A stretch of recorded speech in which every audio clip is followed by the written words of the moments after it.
DAP potash আপনারা এতদিন ভুলভাবে দিতেন, আর তাই এতদিন অবধি আপনাদের উৎপাদনে এতটা ঘাটতি দেখা গেছে। ধানের জমিতে ইউরিয়া, পটাশ, ডিএপি প্রায় সব চাষি ভাই দেন, কিন্তু এখনো অনেক চাষি ভাই জানে না যে কোন সার কখন দিলে সবচেয়ে বেশি উপকার হয়। আর আপনারা হয়তো জানেনই যে এই বছর ইউরিয়া আর ডিএপি নিয়ে কত জায়গায় কত সমস্যা চলছে। তাই এই বছর ভুলভাবে সার প্রয়োগ করে সার নষ্ট করা একদম চলবে না।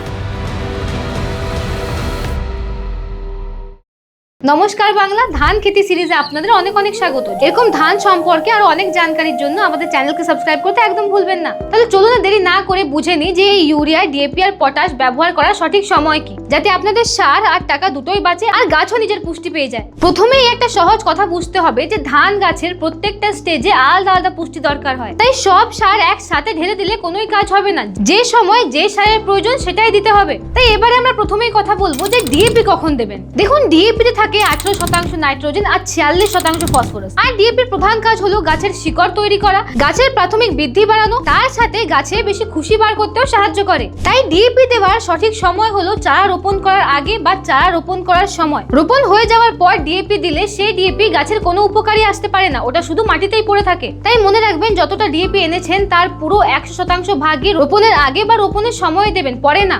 এবার আসুন কথা বলি যে গাছে পটাশ কখন দেবেন। এই এমওপি বা পটাশের মধ্যে থাকে 60% পটাশিয়াম। আর এই পটাশ গাছের মধ্যে কি কাজ করে? এটা গাছকে মজবুত করে, রোগ ও পোকার বিরুদ্ধে লড়ার ক্ষমতা বাড়ায়, জল ধরে রাখা ক্ষমতা বাড়ায়, দানা ভরতে সাহায্য করে, আর সাথে জলে বা ঝড়ে গাছ পড়ে যাওয়া কমায়। আর এই কারণে পটাশকে চাষিরা এত গুরুত্ব দেয়। কিন্তু একেও ঠিকভাবে ঠিক সময় গাছের কাছে পৌঁছাতে হবে। তাই মনে রাখবেন যে পটাশকে দুভাগে দিতে হয়। পটাশের প্রথম ডোজে দেবেন পুরো পটাশের 50% ভাগ রোপণের আগে বা রোপণের সময়, আর দ্বিতীয় ডোজে দেবেন পুরো পটাশের বাকি 50% ভাগ পেনিকেল ইনিশিয়েশন স্টেজে, মানে রোপণ করার প্রায় 40 থেকে 45 দিন পর, যে সময় ধানের শীষ বের হওয়া শুরু হয়। কারণ এই সময় গাছের মধ্যে পটাশের চাহিদা সবচেয়ে বেশি থাকে। যদি এই সময় পটাশের অভাব হয় তাহলে দানা ঠিকভাবে ভরবে না, ওজন কমে যাবে আর কোয়ালিটিও খারাপ হয়ে যাবে। তাই মনে রাখবেন, পুরো পটাশের 50% ভাগ রোপণের আগে আর বাকি 50% ভাগ শীষ বের হওয়ার আগে ব্যবহার করবেন। তাহলে এবার আসুন কথা বলি যে ধানে ইউরিয়া কখন দেবেন। তাছাড়া ইউরিয়াতে থাকে 45% নাইট্রোজেন। আর এই নাইট্রোজেন কি কাজ করে?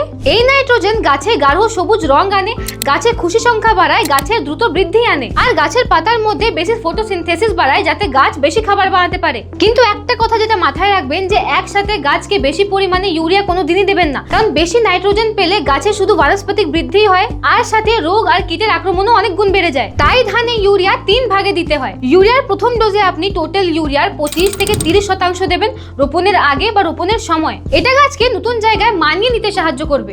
ইউরিয়ার দ্বিতীয় ডোজে আপনার টোটাল ইউরিয়ার 40 থেকে 50% দেবেন রোপণ করার 20 থেকে 25 দিন পর। কারণ এই সময়টা হলো গাছে বেশি খুশি বের হওয়ার সময়। তাই এই সময় গাছের মধ্যে নাইট্রোজেনের চাহিদা খুব বেশি থাকে। ইউরিয়ার ডোজ এই সময় বাকি ডোজের থেকে একটু বেশি হয়, কারণ এই সময়টা খুশি বের হওয়ার সময়। কারণ যত বেশি খুশি তত বেশি শীষ, আর যত বেশি শীষ তত বেশি ধান। তাই এই সময়টা মানে রোপণ করার 20 থেকে 25 দিন পর ইউরিয়া প্রয়োগ করার জন্য সবথেকে গুরুত্বপূর্ণ সময় হয়। আর ইউরিয়ার 3 নম্বর ডোজে আপনারা টোটাল ইউরিয়ার 20 থেকে 30% দেবেন রোপণ করার 40 থেকে 45 দিন পর। এটাকে আপনারা দেবেন পেনিকেল ইনিশিয়েশন স্টেজে, মানে শীষ বের হওয়ার ঠিক আগে। এই সময় নাইট্রোজেন দানা ভরতে আর বেশি দানা তৈরি করতে সাহায্য করে। কিন্তু এখানে আরেকটা কথা মনে রাখবেন, যে শীষ বের হওয়ার পর গাছে ইউরিয়া দেবেন না। কারণ সেই সময় যদি আপনারা ইউরিয়া প্রয়োগ করেন তাহলে গাছ দানা তৈরি করা ছেড়ে আবার পাতা বাড়াতে শুরু করবে, যার ফলে শীষ কমে যাবে, ফসল পড়ে যাওয়ার সম্ভাবনা বেড়ে যাবে, আর ফলনও কমে যাবে। তাই মনে রাখবেন যে ইউরিয়ার লাস্ট ডোজ শীষ বের হওয়ার আগেই দিতে হয়, পরে নয়। তাছাড়া ভিডিও শেষে পুরো কথাটাই আবার বলছি, তাই মনে রাখবেন